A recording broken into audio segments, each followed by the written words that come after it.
Okay, okay. We have already discussed 50 question. Okay. In the last session, we cover from 25 to 50 question, and in this session, we cover the remaining question from 51 to 75. Okay. 1 second. Now, this is the first question of this session. Please answer this question. One of the following is not the present in the single parent family. आपको ये बताना है कि single parent family में क्या चीज़ present नहीं होती है, किन relationship, step relationship, parental relationship या फिर biological relationship. Which option will be correct for this question. Question number 51. Single parent family का मतलब होता है कि जहाँ पर हस्बैंड एंड वाइफ में से अगर एक ही कोई होता है जो कि अपने जो उसका बच्चा है, चाइल्ड है, उसका देखभाल करता है. Only one in the family, like या तो हस्बैंड होगा या फिर वाइफ होगा, उसको बोलते हैं single parent family. Okay, so only one that is headed by the single parent. So which option will be correct. Option number B. Option number B, yes, visible. Kin relation का मतलब क्या होता है? परिजन मतलब होता है कि जहाँ पर the relation by the blood, और जिसमें आपके बोल सकते हो चिल्ड्रन, पेरेंट्स, ग्रैंड पेरेंट्स, सभी के सभी लोग होते हैं. सो दैट इज कॉल्ड किन relationship. And what about the step relationship. Step relationship किसको बोला जाता है? जहाँ पर that the relation by the marriage, या फिर दो लोग अपनी सहमति से साथ में रह रहे हों और उनमें से किसी एक का जो है चाइल्ड हो पहले से, या बोल सकते हैं उसकी पहली जो मैरिज हुई हो, शादी, उससे जो बच्चा होता है उसको बोलते हैं step relationship. Okay, option number B. Right, right. Okay, okay. I think option number इसका ए फर्स्ट करेक्ट होगा. ओके, किन रिलेशनशिप इसमें नहीं है बिकॉज ये सिंगल पेरेंट है. और अगर आप इसमें देखें, किन रिलेशन मतलब केवल यही नहीं होता है कि वो ब्लड के साथ साथ, अगर बात करें उसके साथ और भी परिजन हो. हिंदी में इसका जो अर्थ लिखा हुआ है परिजन संबंध, तो वही दर्शाता है कि इसमें परिजन संबंध नहीं है सिंगल पेरेंटिंग में. ओके, इन सभी के सभी में कहीं ना कहीं से रिलेशनशिप है. पेरेंटल रिलेशनशिप हो या फिर बायोलॉजिकल रिलेशनशिप हो या फिर स्टेप रिलेशनशिप हो. बट इन दी किन basically is the feature of joint family. Okay, आप इसको देखना तो आपको समझ में आ जाएगा. जॉइंट फैमिली का एक फीचर होता है किन रिलेशन, जबकि जो इसमें नहीं पाया जा रहा है. ओके, सो इसका आंसर जो है फर्स्ट होगा. आप इसको अच्छे से चेक कर लें जिसने भी बी लगाया है. Okay, most of the answer B आ रहा है, बट इसका आंसर ये होगा, आप एक बार चेक कर लें. Okay, next question. किन रिलेशन का मतलब केवल मैरिज से नहीं होता है. Okay, that have the parents, grand parents and all this. यहाँ पे यही पूछा गया है. किन बेसिकली एक फीचर होता है आपका जॉइंट फैमिली का, किन रिलेशनशिप. सो बट यहाँ पर जॉइंट फैमिली की बात नहीं की गई, सिंगल पेरेंट की बात की गई है. सो आप इसको समझ सकते हैं और उसके अकॉर्डिंग आंसर लगा सकते हैं. Next question, question number 52. Human life is the mostly influenced by. आपको यह बताना है कि मानव जीवन ज़्यादातर किससे प्रभावित होता है. By the friends, by the family, by the school और बाय द कलीग्स. जो साथ में पढ़ने वाले सहकर्मी होते हैं या साथ में जॉब करने वाले. So which option will be correct. Question number 52. Okay, okay, 51 का बी. प्लीज़ आप इसको अच्छे से पढ़ लेना, एक बार समझ लेना, उसके बाद ये क्वेश्चन नंबर 51 जो है आपको क्लियर हो जाएगा. ओके, कि बेसिकली वो क्वेश्चन पूछ किसके रिगार्डिंग रहा है. सभी के सभी चारों ऑप्शन काफ़ी क्लोज हैं. So you have to analyse which option will be more correct for the question number 51. यहाँ पर आप बताइए 52 का आंसर क्या होगा. Human life is the mostly influence by. मानव जीवन सबसे ज़्यादा प्रभावित होता है फ्रेंड से, फैमिली से, कॉलेज से, कलीग से. पहला ऑप्शन करेक्ट होगा, फैमिली. क्योंकि जो बोल सकते हैं जो फर्स्ट सोशलाइजेशन स्टार्ट कहाँ से होता है, फ्रॉम दी फैमिली. ओके, तो इंसान का जो जीवन है that is influence by the family सबसे पहले. ऑप्शन नंबर बी करेक्ट होगा. Question number 53. Juvenile crime can be prevented mainly by. आपको ये बताना है किशोर अवस्था में जो अपराध किए जाते हैं वो मुख्य रूप से किस तरह से उसको रोका जा सकता है, उसको कैसे प्रिवेंट कर सकते हैं. बच्चों के द्वारा जो अपराध किए जाते हैं, गुड पेरेंटिंग यानी फैमिली सपोर्ट, एक अच्छे पेरेंटिंग के माध्यम से और साथ ही साथ फैमिली सपोर्ट से, या फिर peer pressure. Option number C, unrestricted freedom by the parents. Parents के द्वारा खुला छोड़ देना बोल सकते हैं उसको, या फिर over indulging bye the parents, या फैमिली के द्वारा बहुत ज़्यादा ओवर रेस्ट्रिक्शन करना, हर छोटी छोटी बात के लिए बच्चों को जो है डांटना या उनको रेस्ट्रिक्ट करना। So which option will be correct? Okay, option number A. Okay right, yes, सभी के आंसर ये आ रहे हैं। सो ऑप्शन नंबर फर्स्ट इसका करेक्ट होगा, good parenting and the family support through which the juvenile crime can be prevented. Okay, किसी और अवस्था में जो बच्चे अपराध करते हैं तो उनको अगर हम कोशिश करें अच्छी पेरेंटिंग मिले उनको या फैमिली सपोर्ट मिले तो इस प्रकार के जो कृत्य होते हैं या जो एक्टिविटी होती है उसमें वो नहीं इन्वॉल्व होंगे, they can be prevented from the juvenile crime. First option correct हो जाएगा। क्वेश्चन नंबर 54, इसको आपको पेयर करना है। यहाँ पर कुछ important act, bill and committee दी गई हैं और इसके साथ ही साथ उसकी इनेक्टेड ईयर, कब इसको इनेक्ट किया गया है, कभी कमेटी बनाई गई या फिर जो एक्ट है उसको लागू किया गया। Health survey and planning committee, mental health act, atrocity against women act and the Hindu code bill. So which option will be correct?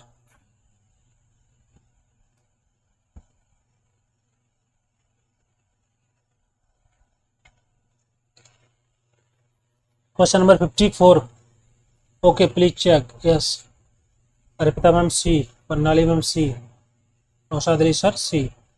Okay, health family and survey committee that will pair with the 1959 and the mental health act which came in 1987 and the atrocity against women that came in 2007 and the Hindu code bill which came in 1959। Okay, तो ये जो code bill आया था इसके माध्यम से बहुत सारे एक्ट लाए गए थे हिंदू कोड बिल के माध्यम से, जैसे कि Hindu marriage act, Hindu succession act, Hindu minority and guardianship act, Hindu adoption and the maintenance act. तो बहुत सारे एक्ट लाए गए थे इस हिंदू कोड बिल के माध्यम से। इसका मेन उद्देश्य था कि जो भी हिंदू पर्सनल लॉ था उसमें रिफॉर्म करना, बदलाव करना, उसको कोडिफाई करना। तो ये काफ़ी इंपॉर्टेंट हो जाता है, इसको अच्छे से याद कर लेना। ओके, इसके जो इंपॉर्टेंट एक्ट हैं वो भी एग्जाम में आ जाते हैं। ऑप्शन नंबर सी इसका करेक्ट हो जाएगा। Okay right. Question number 55, one of the following is not the function of social worker in a juvenile residential institution. आपको बताना है कि जो किशोर आवासीय संस्थान होते हैं, जो जगह होती है जहाँ पर बच्चे रहते हैं, वहाँ पर सोशल वर्कर का कौन सा फंक्शन नहीं है, कौन सा कार्य नहीं है। एडमिनिस्ट्रेशन करना, वहाँ का प्रशासनिक काम जो होता है रेजिडेंशियल इंस्टीट्यूशंस का, मेंटेनिंग द केस रिकॉर्ड्स, जो भी केस रिकॉर्ड है उनको मेंटेन करना, रखना, और कोर्ट हियरिंग ऑफ केसेस, और उस प्रकार के जो केसेस हैं उनकी कोर्ट हियरिंग के लिए जो भी अदालत की कार्रवाई होती है उसको देखना, and the publishing the research paper, और प्रकाशन शोध पत्र को पब्लिश करना। So which option will be correct? Question number 55 का D. Okay okay okay, Sakshi ma'am D, Dalia ma'am D, सगारका ma'am D, Anu D. Yes, of course option number D इसका correct हो जाएगा। सभी के सभी ये काम होते हैं एक सोशल वर्कर के, जो कि काम करता है जुवेनाइल रेजिडेंशियल इंस्टीट्यूशंस में। तो वहाँ का देखभाल, वहाँ का जो प्रशासन होता है उसकी देखभाल करना, उसके अलावा जो केसेस हैं उसको मेंटेन करना, उसकी हियरिंग के लिए प्रोसीडिंग करना, सुनवाई कराना, और ये सभी के सभी वर्क हैं सोशल वर्कर के इन दी जुवेनाइल रेजिडेंशियल इंस्टीट्यूशंस। और ऑप्शन नंबर डी विल भी करेक्ट हो जाएगा कि publishing research paper is not part of the social worker in the juvenile residential institution. Question number 56, जन शिक्षण संस्थान JSS, जिसको शॉर्ट में बोलते हैं, इज द प्रोग्राम ऑफ, किसका प्रोग्राम था? है ministry of social justice and empowerment, ministry of information and broadcasting, ministry of human resource HRD, and the ministry of agriculture. सामाजिक न्याय एवं अधिकारिता मंत्रालय, सूचना एवं प्रसारण मंत्रालय, मानव संसाधन विकास मंत्रालय, और कृषि मंत्रालय। ऑप्शन नंबर 55, 56 का आंसर दीजिए डी। ओके, 55 का सभी का आंसर सही है। 56 का आंसर बर्नाली मैम ए, नौशाद अली सर ए।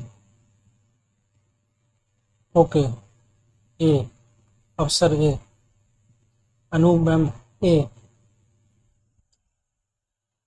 देखिए यहाँ पर बात की जा रही है शिक्षा की, एजुकेशन की, तो ऑफकोर्स ऑप्शन नंबर डी तो होगा नहीं। यहाँ पर बात की जा रही है एग्रीकल्चर की, मिनिस्ट्री ऑफ एग्रीकल्चर, ये नहीं होगा आपका। Ministry of information and broadcasting ये भी नहीं होगा। अब दोनों में से आप देख सकते हैं, जन शिक्षण संस्थान ये किसका प्रोग्राम हो सकता है, मिनिस्ट्री ऑफ एचआरडी। आपका ऑप्शन नंबर सी करेक्ट हो जाएगा। ओके, सभी के आंसर सही हैं 56 का। कुछ लोगों ने आंसर ये भी लगाया है, तो काइंडली आप चेक कर लें एक बार। Ministry of social justice empowerment नहीं होगा, ये एचआरडी मिनिस्ट्री के अंदर आता है। ओके, एक प्रोग्राम है आपका शिक्षा को लेकर के। सी आंसर करेक्ट होगा। Next question, question number 57। Services provide for the weaker section of the society is called as. समाज के जो भी वनरेबल सेक्शन है, कमजोर वर्ग है, उनके लिए जो सर्विसेज प्रोवाइड की जाती हैं। ओके, सो कौन सा होगा इसमें करेक्ट आंसर? किस प्रकार की सर्विसेज होती हैं? Community services, voluntary services and public welfare services and the social welfare services. समाज कल्याण सेवाएं, लोक कल्याण सेवाएं, शैक्षिक सेवाएं या फिर सामुदायिक सेवाएं। Which option will be correct for this question? The service provided for the weaker section of society। समाज के जो गरीब तबका लोग है, जो वनरेबल सेक्शन है, अंडर प्रिविलेज सेक्शन है, उनके लिए सर्विसेज जो प्रोवाइड की जाती हैं उसको क्या बोलते हैं? ऑप्शन नंबर 57 डी, 57 का बी एंड डी बराबर। वॉलंटरी सर्विसेज नहीं, लिंगराजन मैम एम नहीं, टी नंबर टी, दोनों बराबर नहीं है। वॉलंटरी सर्विस डिफरेंट होता है, ये स्वैच्छिक, इसको कोई भी दे सकता है ना, तो किसी प्रकार की हो सकती है, कोई स्पेसिफिक नहीं है। Voluntary service could be also for not only weaker section, सभी सेक्शन सोसाइटी के उनको हो सकता है वॉलंटरी सर्विसेज। यहाँ पर बात की जा रही है वीकर सेक्शन के लिए। क्वेश्चन आप अच्छे से देख लीजिए, this question about the weaker section, option number D. Okay, option number D correct हो जाएगा। सोशल वेलफेयर सर्विसेज, समाज कल्याण सेवाएं करेक्ट आंसर होगा for the weaker section services. Okay, voluntary नहीं होगा, वॉलंटरी सर्विसेज तो किसी के लिए हो सकती है ना, it's not particularly for the weaker section. Okay, next question, question number 58। Louis Braille day is being observe on. किस डेट पर इसको ऑब्जर्व किया जाता है? एक काफ़ी इंपॉर्टेंट डे है और एग्जाम में कई बार इस एग्जाम में आया हुआ है, सो आप इसको पढ़ लीजिए अच्छे से।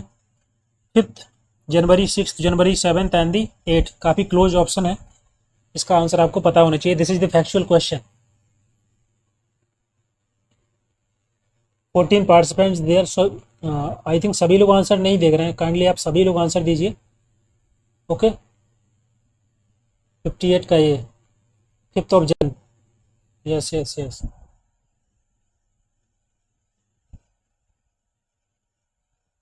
का ये राइट, फर्स्ट ऑप्शन करेक्ट हो जाएगा इसका, 5th of January. Okay, that is the Louis Braille day, first option correct हो जाएगा। नेक्स्ट क्वेश्चन, इसको आप लिख लेना अलग से, एग्जाम में पूछा जाता है, काफ़ी इंपॉर्टेंट है। Question number 59। The institutional redistribution model, जिसको IRM बोलते हैं, of the social policy is associate with, किसके साथ एसोसिएट होता है? Capitalist state, communist state, totalitarian या फिर welfare state.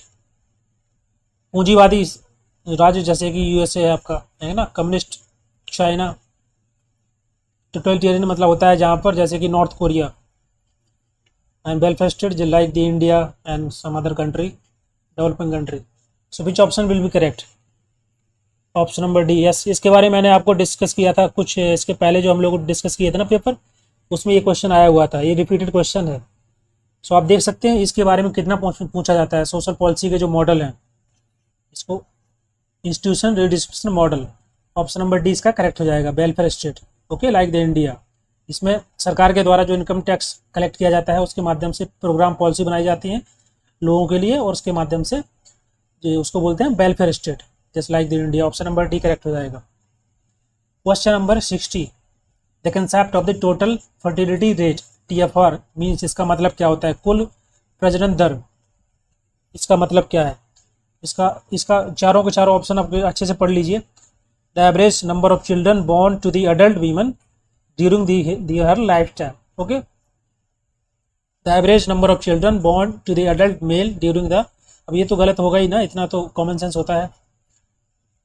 The average number of children born in the family, किसी परिवार में नंबर ऑफ द चिल्ड्रन जो पैदा होते हैं, एवरेज औसत संख्या, and average rate of growth of the population, जनसंख्या की वृद्धि का औसत दर।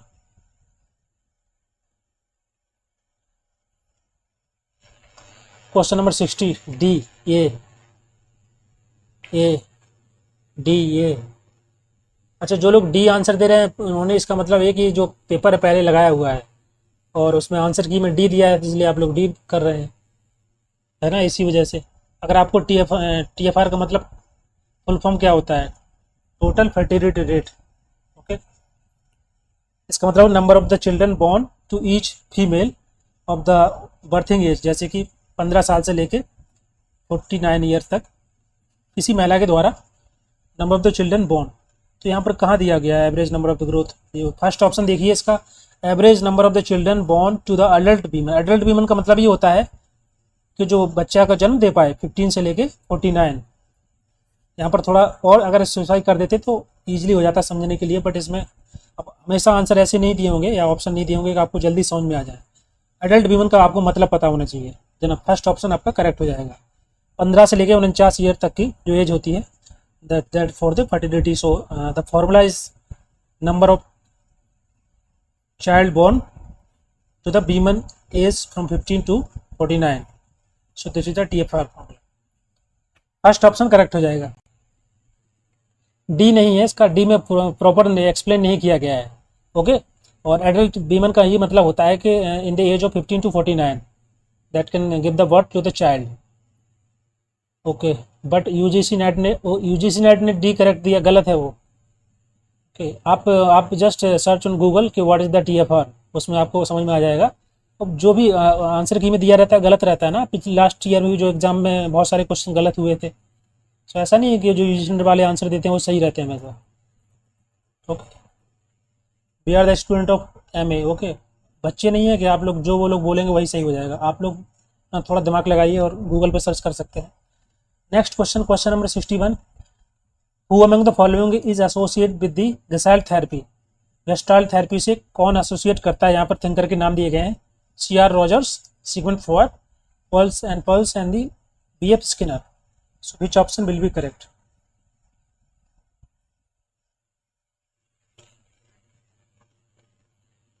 गेस्टाल्ट थेरेपी का मतलब क्या है, इसका मतलब ये जो थिंकर हैं चारों में से एक आंसर होगा, आपको बताना है।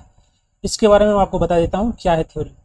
इसमें बेसिकली जो लोग होते हैं, जैसे कोई क्लाइंट है, उसको सिखाना, उसको ये चीज़ को बताना कि वो अपने बारे में ज़्यादा अवेयर रहे, सेंसिबली सोचे, अंडरस्टैंड करे चीज़ों को, ताकि उसका जो आसपास का इन्वायरमेंट है उसको वो समझ पाए, अच्छे से उससे डील कर पाए, या भी कोई ऐसी सिचुएशन आती है, कोई डिफ़िकल्टी आती है लाइफ में, तो वो सेंसिबली उसको रिस्पॉन्ड कर पाए। तो ये है गेस्टाल्ट थेरेपी, कि सही तरीके से आप कैसे रिस्पॉन्ड करेंगे अगर आपकी लाइफ में कोई डिफ़िकल्ट सिचुएशंस आती है, कोई प्रॉब्लम्स आती है, तो ये सिखाना उस एक क्लाइंट को या पर्सन को कि वो कैसे अवेयर रहे अपनी लाइफ के बारे में। C, okay, option number C correct हो जाएगा इसका, पल्स एंड पल्स। पल्स मतलब कुछ नहीं होता है, यहाँ पर ये दोनों के दोनों हस्बैंड वाइफ हैं, इसलिए 2 बार लिखा हुआ है, okay. Mr and Mrs Pulse, इसलिए 2 बार लिखा होता है। वो दोनों, अगर दोनों एक ही किसी थ्योरी पे काम करते हैं, 2 लोग और हस्बैंड वाइफ है, तो वो 2 बार उसका नाम लग जाता है, Pulse and Pulse, okay, Mr and Mrs Pulse. Next question, question number 62। नहीं, इसमें क्या आंसर, आप सी नहीं है, सी आंसर था इसका। जो लोग डी दे रहे हैं डी नहीं है, Pulse and Pulse, option number C correct हो जाएगा, ओके। फ्रेडरिक पल्स है इनका पूरा नाम है, ओके, फ्रेडरिक एस पल्स। इनकी वाइफ ने भी इसमें हेल्प की थी, इसी वजह से उसमें 2 बार लिखा हुआ है Pulse and pulse. Next question number 62, trickle down theory of development hold that. आपको इस थ्योरी के बारे में पता होना चाहिए, क्या थ्योरी है। ये बेसिकली इकोनॉमिक्स का पार्ट है, बट यहाँ पर मेंशन इसलिए है क्योंकि यहाँ पर बात की जाएगी कि इकोनॉमी को लेकर के सरकार कैसे, उसको आपको पता होना चाहिए क्या होता है ट्रिकल डाउन। 4 ऑप्शन पढ़िए और इसका आंसर दीजिए आप।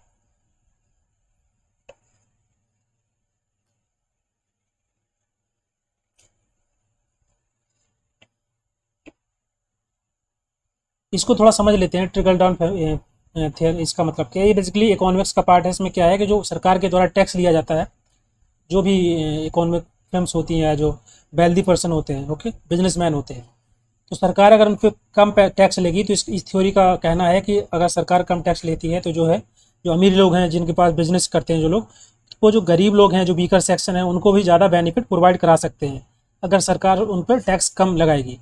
ओके, तो ये बेसिकली एक इकोनॉमिक थ्योरी है, दैट इज बोलते हैं टिकल डाउन थ्योरी। जैसे कि जितना सरकार कम टैक्स लगाएगी अमीर लोगों पे, जो इंडस्ट्रीज लोग हैं, तो वो भी कुछ उसका अमाउंट जो है गरीबों पे किसी न किसी रूप में उसको बेनिफिट पहुंचाएंगे सोसाइटी के लिए। सो this is the trickle down theory. So which option will be correct? Gas 62 का बी, ऑप्शन नंबर सी। नहीं, जिसने जो गैस लगाया आपकी गैस सही है। Global prosperity spread to the domestic economy, ये नहीं है, अभी मैं आपको बताया है। Development spread downward through greater demand for the labour, okay, and the rate of growth of economy in the inversely proportional to the area of, ये भी नहीं है। एंड ऑप्शन नंबर डी तो होगा ही नहीं, तो केवल बी ही ऑप्शन करेक्ट है, बट इसकी जो लैंग्वेज है प्रॉपर सही से लिखी नहीं है। अगर आपको ये पता होगा कि ये इसका मतलब क्या होता है तो आप आंसर बी ही लगाएंगे। Okay, so option number B correct हो जाएगा, बट इसकी जो लैंग्वेज है उतनी करेक्ट नहीं है। बट आप समझ लीजिए कि टिकल डाउन थ्योरी क्या होता है, अगर एग्जाम में आ जाएगा तो आप लगा सकते हैं।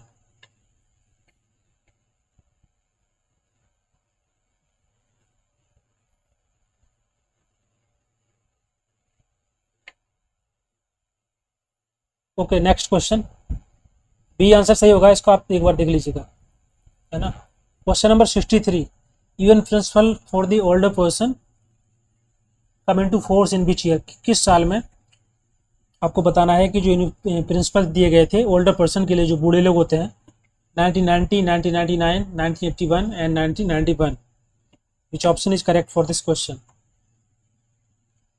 जो प्रिंसिपल थे उनको आपको हम बता देते हैं, आप इसका आंसर बताइए अब तक। इंडिपेंडेंस, इसके अलावा पार्टिसिपेशन, जो भी बूढ़े लोग हैं उनका पार्टिसिपेशन होना चाहिए समाज में, सोसाइटी में जो सोशल एक्टिविटी होती हैं, ओके, जो अपॉर्चुनिटी होती है नॉलेज को लेकर के, क्योंकि जो ओल्डर पर्सन होते हैं उनको नॉलेज ज़्यादा होता है, एक्सपीरियंस ज़्यादा होता है, so they can also contribute to the society. इसके अलावा केयर, ओके, उनका फिजिकल, मेंटल और बोल सकते हैं इमोशनल वेलबींग्स के लिए ध्यान देना, ये सभी के सभी प्रिंसिपल दिए गए थे यूएन के द्वारा। और चौथा था डिग्निटी, ताकि वे एक अच्छी डिग्निफाइड लाइफ जी सकें, ओके, उनकी सिक्योरिटी के लिए, उनकी डिग्निटी, उनको एक अच्छी तरीके से व्यवहार मिलना चाहिए सोसाइटी में, फॉर देयर वैल्यू, ओके, उनके अधिकारों के लिए, उनकी फिजिकल और मेंटल का कोई अब्यूज़ ना हो, किसी प्रकार का एक्सप्लोटेशन ना हो, जो बूढ़े लोग हैं। तो ये सभी के सभी आपके प्रिंसिपल्स थे जो कि दिए गए थे 19, option number 1999, B, D, C. ये answer, most of the answer गलत है। ऑप्शन नंबर डी करेक्ट होगा, 1991। Okay, so UN given the principle for the older person. कौन कौन से प्रिंसिपल थे? अगर एग्जाम में आ जाता है कभी, तो इंडिपेंडेंस, उनको स्वतंत्रता होनी चाहिए, उनकी जो बेसिक नीड है, हेल्थ केयर प्रोवाइड कराना, उनको शिक्षा प्रोग्राम्स या फिर किसी प्रकार के घर प्रोवाइड कराना, सपोर्ट प्रोवाइड कराना, एक अच्छा एनवायरनमेंट देना, इंडिपेंडेंस प्रिंसिपल है। उसके अलावा participation, care and the dignity.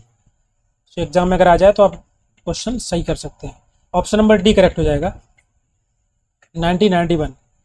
Next question number 64, decision making means, इसका मतलब क्या होता है? निर्णय लेने का जो मतलब है आपको पता होना चाहिए।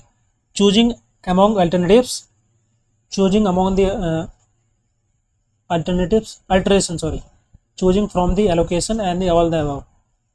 विच option is correct? Okay, B, right. Choosing among the alternative मतलब जो विकल्प हैं आपके पास, दो या दो से अधिक जितने भी, उसमें से चूज करना, उसको बोलते हैं डिसीजन मेकिंग, निर्णय लेना। ओके, जो बेस्ट है उसको चूज कर लेना। ऑप्शन नंबर बी करेक्ट हो जाएगा। Question number 65, which of the following is not the principle of group work. Group work का प्रिंसिपल कौन सा नहीं है, सिद्धांत जो है इसमें से नहीं है? Progressive programme experience, specific objective, group experiment planning and the continuous evaluation. Which option is correct? I am from village, yes yes. जो भी लोग यहाँ पे विलेज पे होंगे उनको पता होगा कि गांव में प्रॉब्लम क्या है। कभी इंटरनेट प्रॉब्लम हो जाती है, कभी इलेक्ट्रिसिटी की प्रॉब्लम। लास्ट 2-3 डेज से जो क्लास नहीं हो पा रही उसका रीज़न यही था कि एक्चुअली 2 दिन से इलेक्ट्रिसिटी नहीं थी यहाँ पर ना, तो ये प्रॉब्लम हो जाती है, but we will manage. Okay, yes 65 का सी बी, सॉरी इट्स सी।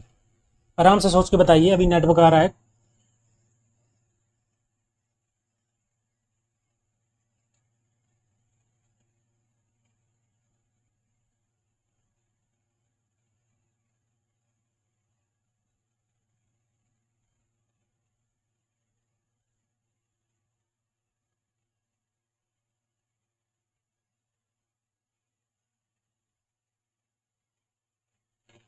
कौन सा answer? Where do you stay sir? Uttar Pradesh, from Jhansi.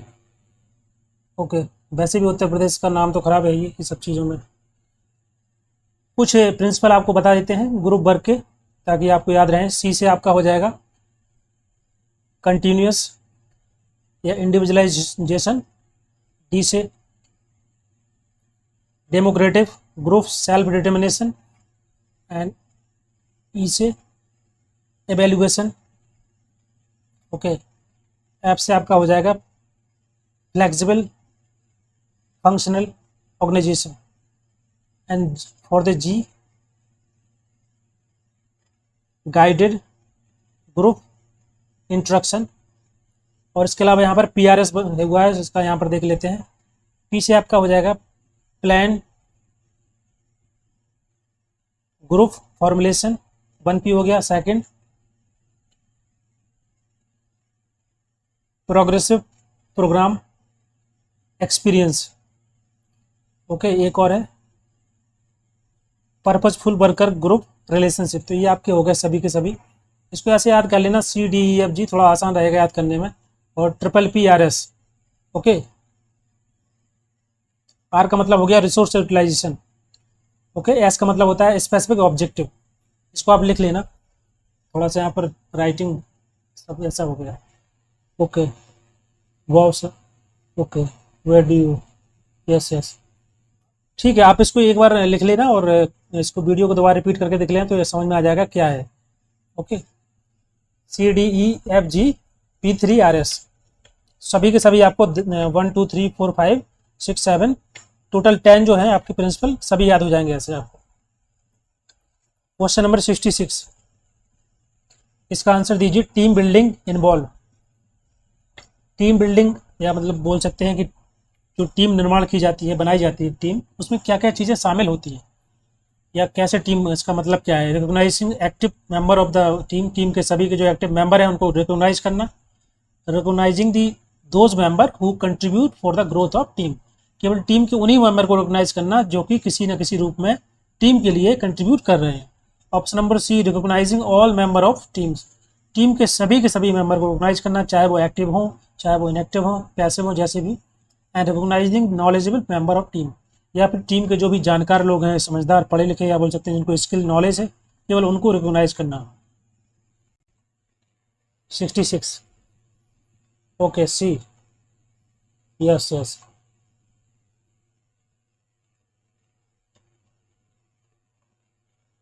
Recognise all the member of team, team के सभी जो सदस्य हैं उनको पहचानना, उनको रिकोगनाइज करना। सी आंसर करेक्ट हो जाएगा। Question number 67, the ultimate goal of women help self help group, जिसको HSG बोलते हैं, SHG इज, इसका मेन उद्देश्य क्या होता है? क्यों जो SHG बनाया जाता है महिलाओं का, उसका मेन उद्देश्य क्या है, गोल क्या है? सेविंग मनी, पैसे को बचाने के लिए, या फिर लोन लेने के लिए, या फिर गेटिंग रिवॉल्विंग द फंड, या फिर एम्पावरमेंट, सशक्तिकरण, महिला सशक्तिकरण। So which option is correct? Empowerment. Voice is not audible guys, I think अभी तो वॉइस ठीक है। प्लीज एक बार कंफर्म करें आप दोबारा। Voice is not audible. Okay, 67 का डी हो जाएगा। Option number C D correct हो जाएगा। जो महिलाओं का सशक्तिकरण करने के लिए SHG ग्रुप बनाए जाते हैं। ओके, ताकि वो इकोनॉमिक रूप से फ्री हो सकें, स्टेबल हो मतलब एक समाज में उनकी जो स्थिति हो, आर्थिक रूप से मजबूत हो, तभी वो एम्पावरमेंट होगा। सो ऑप्शन नंबर डी करेक्ट हो जाएगा। Question number 68, the full form of MDP, MDP का मतलब क्या होता है, फुल फॉर्म आपको पता होना चाहिए। Much clear, okay. आंसर दीजिए। ऑप्शन नंबर डी करेक्ट हो जाएगा, मैनिक डिप्रेसिव साइकोसिस। इसका मतलब क्या होता है, इसको बोल सकते हैं बाइपोलर डिसऑर्डर। ओके। जैसे कि बहुत ज़्यादा कॉन्सेंट्रेट करने में प्रॉब्लम होती है, या फिर चीज़ों को रिमेंबर करने में, डिसीजन लेने में प्रॉब्लम होना, या फटीगनेस फील होना, डिप्रेस फील होना, एनर्जी ना रहना, स्लो डाउन होना, ये सभी के सभी चीज़ों को बोलते हैं बाइपोलर डिसऑर्डर। तो इसको या आप बोल सकते हैं मैनिक डिप्रेसिव साइकोसिस। इसका मतलब एक ही होता है। ओके, ऑप्शन नंबर डी हो जाएगा। होपलेसनेस, या ऐसा लगना कि हम किसी किसी लायक नहीं है, वर्थलेसनेस, है ना, हेल्पलेसनेस, ये सभी के सभी जो है सिम्टम्स होते हैं आपके एमडीपी के या bipolar disorder, manic depressive disorder साइकोसिस। Much clear, okay. Question number 69, main source of India social policy is. Bharat की सामुदायिक सामाजिक जो नीति है उसका मुख्य स्रोत क्या है? सोशल लेजिस्लेशंस, सामाजिक कानून, 5 years plan, DPSP and the none of the above. So this is also very simple question. इसको आपको सोचने की जरूरत नहीं है, इसमें आप इसका आंसर डायरेक्ट लगा सकते हैं। डीपीएसपी क्या है? डीपीएसपी बेसिकली इसके माध्यम से लोगों का वेलफेयर करने के लिए, या बोल सकते हैं उनके जो अधिकार हैं उनको प्रोटेक्ट करना, उनको सिक्योर करना, for the welfare of the people. Okay, so the state or the government should take care all the things when they prepare, they make some kind of policy and program for the public. So इसको बोलते हैं DPSP. Option number C, right, DPSP option number correct हो जाएगा, C. Directive principle of state policy, कि state की क्या जिम्मेदारियां हैं जब वो किसी प्रकार की पॉलिसी बनाते हैं, प्रोग्राम बनाते हैं पब्लिक के लिए, तो उनकी जो लोग हैं उनके वेलफेयर के लिए उसको प्रमोट करना, उनके उनके अधिकारों को प्रोटेक्ट करना, सिक्योर करना, और सामाजिक आर्थिक उनकी स्थिति जो है उसको बेहतर बनाने के लिए इस प्रकार के प्रोग्राम बनाना। These are the principle of the state policy. Next question, question number 70 question. Grapevine communication related to.